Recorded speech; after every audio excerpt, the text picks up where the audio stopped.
Good morning. I am Dena from Re-Claym'd Market. I'm not in the shop this morning. I am doing this from home. So I had to jump on a little early. I'm not supposed to be on here till 11, but I have a bunch of dogs and they're all napping right now. So I decided I better jump on now while they're being quiet. So today I wanted to continue with our little cabinet door series that I've been working on. The first day we did blending, then the next I did showed you how to do distressing and how I apply clear coat with a sponge. Today we're simply I'm going to show you a different door. I'm going to show you how to add some depth and detail like in these areas here using the wax or the glaze. Now this one was done, this corner is done with the grunge and the black. This side's grunge and this side's black glaze. And then on the opposite side, I used black and grunge wax. So you can see they're very similar, but it's very much a personal preference. This is one of those things where people can't really tell you which one to use. It's whichever one you feel more comfortable using and to get the effect that you're looking for. I will also do a little bit of, I don't know if this is going to pick it up, but you can see how through here looks like there's some glazing or wax through there. I'm going to show you how to do that as well. But we're going to use the back to the green door. And then I do want to mention that the wax that we use is the Best Dang Wax by Dixie Belle. And it does come in a variety of colors. I don't know if you can see all of them on here, but there's grunge gray, there's brown, there's white, there's black, and then of course there's clear. But I've already clear coated this piece, so I won't be using the clear for that. Today I'm only using the grunge gray in the glaze and the wax and black in both as well. So now I'm going to tilt my camera down. If anybody has any questions or comments or wants further explanation, I do have my other screen up here beside me. But if I don't see your question or comment, which I probably won't, to be honest, I will, I'll answer it in the comments. So I'm just going to get right to it. And here is, I'm just going to tilt the camera down so you won't see my face anymore. But I'm going to show you how to do the glazing and waxing. Just tilt that a little more. Sorry. Let me see if I can find you on the screen now. No, my other screen is not picking up on this video yet. So I am going to have to tilt back and forth for a minute. So first I want to show you the black glaze. Now as you can see in the container, it does look blue, but I promise if you look on the edge of the container here, let me get it where it needs to be. You can see how black that is. It does dry black, but when people see it in the store, they always think they're getting the wrong one. This is the black. And then this is the black wax. As you can tell, it's well loved. And I'm going to show you that first. So the way I do it is I use one of these chip brushes that I have trimmed down so that the bristles are stiffer. And I reuse these over and over. And then I just toss them. I don't sweat cleaning them, any of that. I just save, they're all marked, which one's black, brown, gray. So I just get a little bit on my brush. Ooh, that's too much. And then I use the lid and I just work it into the bristles so that I don't have any glops or clumps going onto my piece. So with the wax this morning, what I'm going to do is I'm going to try to get that as close to these corners. Can you see that one? Let me just tilt that around just a little bit. Close to these corners as possible. And I'm just going to let it sit in there for a couple minutes while I go all the way around. And then I'm going to use the other colors to kind of fade it out more or less. So I want the darkest color in the darkest area. Now I'm going to go back in this area in these little skinny grooves with the glaze. And I'm going to use a detail brush so I can show you guys how to do that. So I've only dipped my brush once in the wax and just got it all into the bristles. And I'm not being gentle at all. You just want to really work it into that area.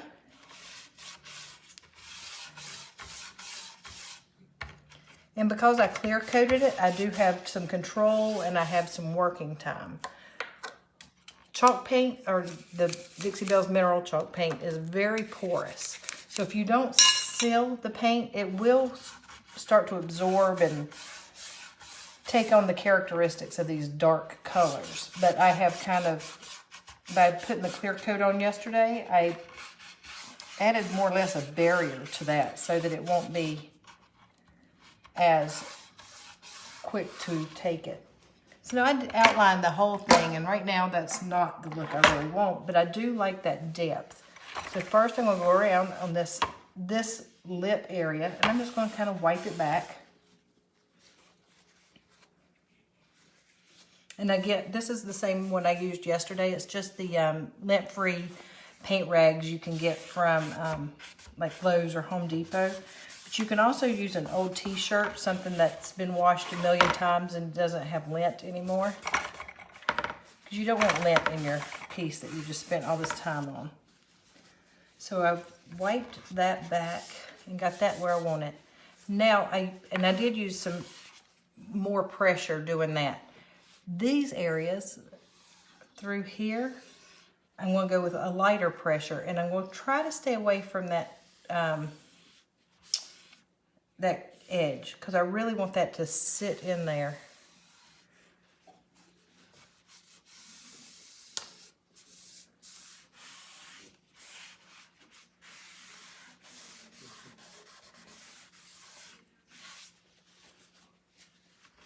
And that's really all you have to do to get that dark color in the crevice there. I don't know if you can see that or not. Let me see if I can refresh my feed over here so I can see how this is looking on the counter.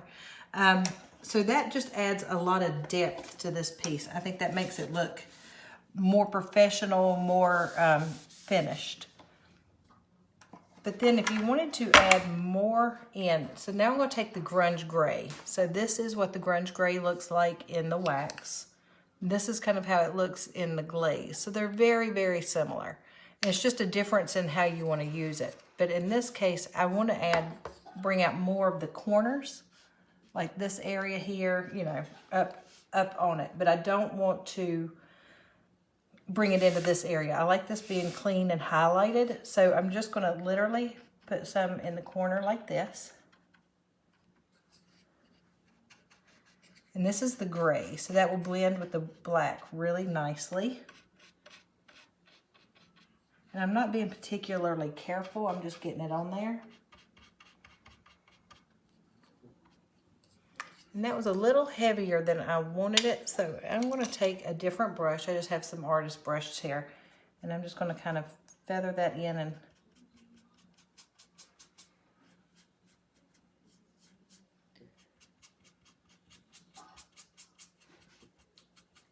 kind of just smooth it out a little bit.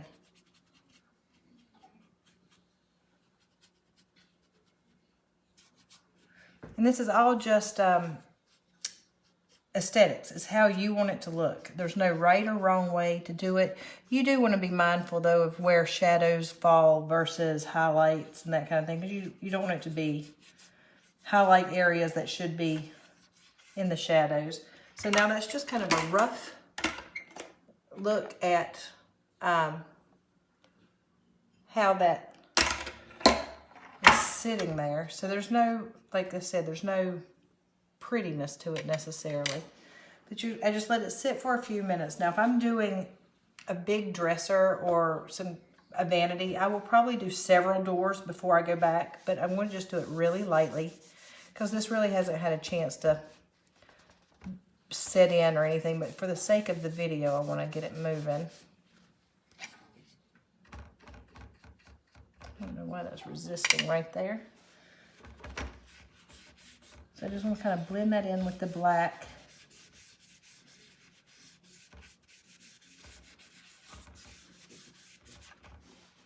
And we'll do all 4 corners that way. And what I want to avoid is, if you can look in this corner and you can kind of see, let me make sure that's in there. See how there's a definite line where the wax stops and the paint starts, I want to really fade that out because that would not look natural. So I just kind of start, just kind of more or less buffing that out, but using very light hand.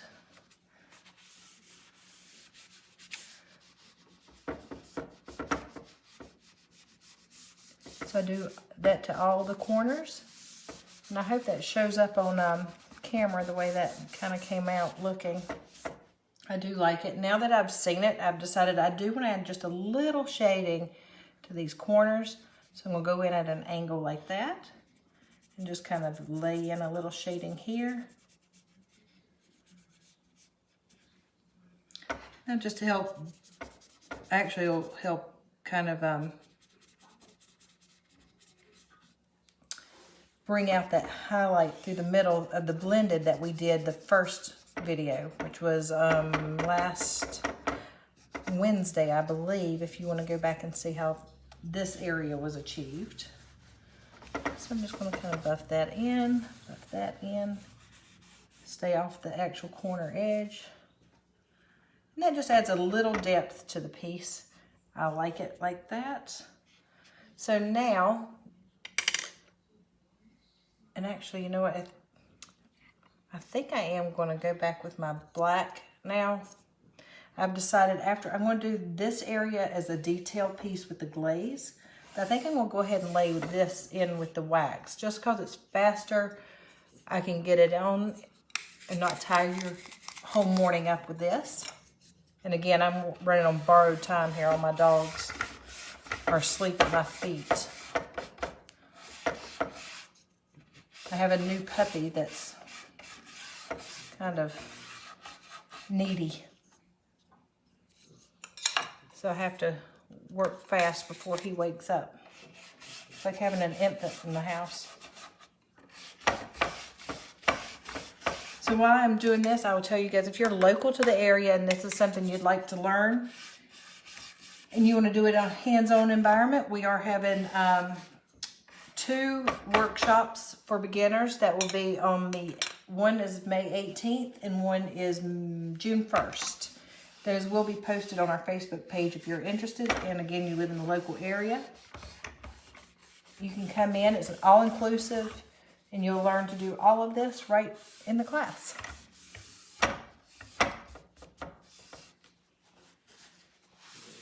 So that just took some of the brightness off of that corner, which needed to happen, I think.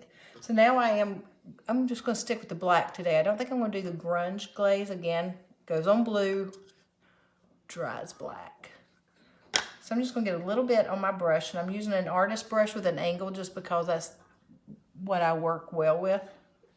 And I'm just going to lay it in this edge. You don't have to go crazy, be completely steady hand. That's not really something I'm good at anyways, having a steady hand. And I'm just going to lay it in there. Because of the clear coat, I have working time, so I don't have to like sweat how it's going to come out. See how that's kind of a mess right there? But after I go back and wipe it back, it's going to be exactly how I want it. A lot of people are afraid of glaze. As long as you clear coat your piece first, you have some working time, so you don't have to be afraid of it. And it's just another way to add detail. It's not necessary.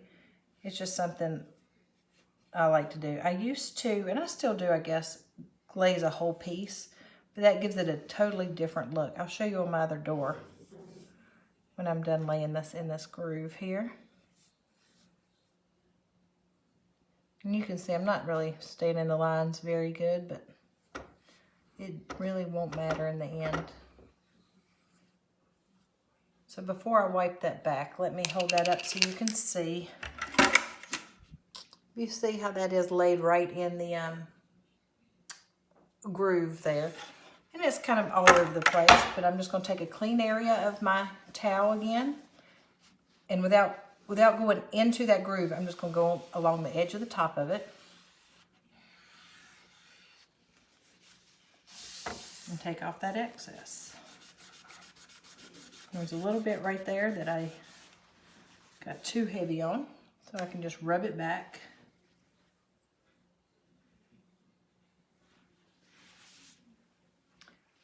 And that is how easy that is. And what a difference this door makes. I'm looking at it on my other screen, and it just makes a huge difference to me in the way that that looks. Ooh, I got a little bit right in the middle of this. So now I'm going to switch over to this white door, just so I can, this has got a plan, so I don't want to play with it too much. So this is a door that I've used in some of my workshops as a sample. So it's got a million layers and a million different examples on it. But I just want to show you what you can do. So I'm going to show you this side with wax, and I'll do this side with the glaze. Actually, I switched that. This side's going to be wax. So if you wanted to wax your whole piece in a colored wax, I just kind of go in. You want to make sure it goes into all the areas.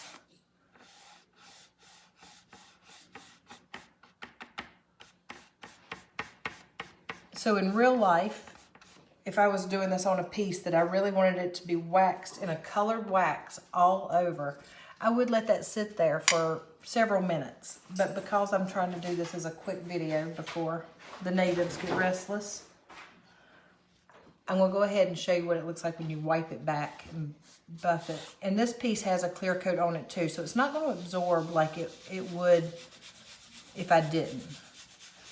But this piece was painted in drop cloth, and this is the grunge gray wax going over it.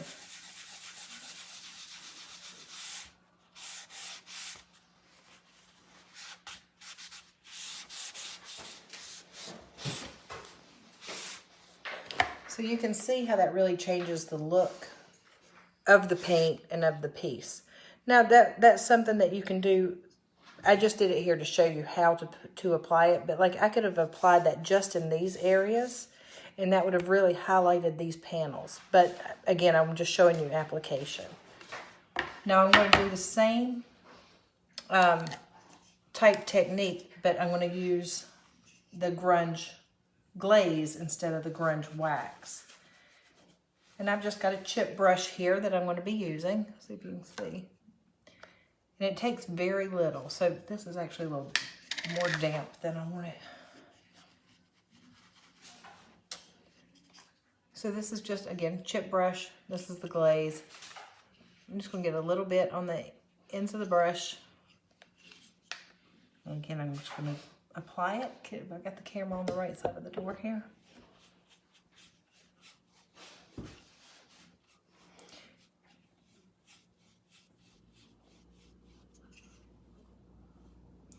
And this time, I'm not going to wipe it back because I really want you to see the effect of glazing.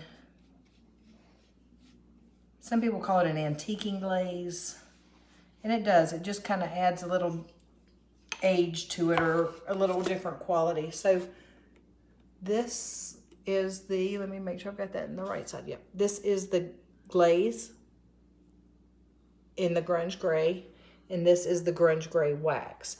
They both go on very simply. This one you just put on and you kind of wipe back and buff it up. This one you just kind of lightly brush it on, and it really did not take much. I could have done this whole panel with that little amount that I had on my bristles. But it's just another tool in your paint collection to add some interest to your pieces. Make your pieces stand out from everybody else's. And that's really all I have for you today. It was simple and quick, and it will show you, you know, how you can change things up very quickly, very easily, and it uses very little product. So when you buy one of these containers of the wax or the glaze, it lasts you a long time. And it is, both of these are a finishing coat, so you don't have to go back and apply your gator hides and your clear coats and your waxes over it. Once it's applied, you're done. It does, just like all our products, it does have a curing time, so it would take the 30 days before it's fully cured, which means it's fully hardened and all the moisture's evaporated out of the paints and the waxes and that kind of thing. So You just have to treat them really gently for that 30-day period, sometimes less, but the more humid your area, the longer it takes. But that's really it for today. And again, I am going to continue with the little green door here. Next week, I am going to be doing even something else to it. I think I want to show you guys how to apply some of the transfers that we offer from Prima. And I'm going to put that in the center. Either that or I'm going to do a stencil on it. I haven't decided yet. Maybe a combo of both. So that'll be next week's lives. And as soon as I figure out which one I'm going to do, I will post it. But again, I apologize for popping in early, but I'll show you the reason. It's adorable. This is our newest little nugget. But so if you're interested in a workshop, we will be having them on May 18th and June 1st. And that's for our local viewers. Thank you so much for tuning in, and I will see you soon. Thanks. Bye.